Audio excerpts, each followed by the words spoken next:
சிசிலன் இவால்வின் காலை வணக்கம். குழந்தைகள் மத்தியில் வாசித்தல் அப்படிங்கிற பழக்கம் ரொம்ப நாளாக காணாமல் போச்சு. மறந்து போன பழக்கமாக இருந்தது, அப்புறம் மறைந்து போன பழக்கமாக இருக்குது. இன்னும் கொஞ்ச நாளில் அழிந்து போன பழக்கமாக மாறும் அபாயம் கூட இருக்குது. வாசித்தல், reading is to the mind as how exercise is to the body. நம்ம எல்லாருக்கும் தெரிஞ்சது தான். ஆனால் வாசித்தல்ங்கிற பழக்கம் குழந்தைகள் மத்தியில் இப்போ இல்லவே இல்லை. அதனால தான் குழந்தைகள் விளையாடும் போது கதை சொல்லி விளையாடுற விளையாட்டை இப்போ நம்மளால் பார்க்கவே முடியல. கதை சொல்வதற்கு நிறைய வாசித்தல் வேண்டும். அப்போ அதுக்கு என்ன பண்ணுறது? பரீட்சையெல்லாம் முடிகிற நேரம், கோடை விடுமுறை எதிர்நோக்கி ஆசையாக குழந்தைங்க இருப்பாங்க.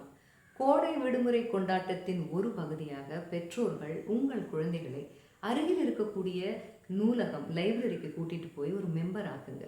வாசித்தல் பழக்கத்தை நீங்கள் தான் விதைக்க வேண்டும். For today's readers R tomorrow's leaders. வணக்கம்.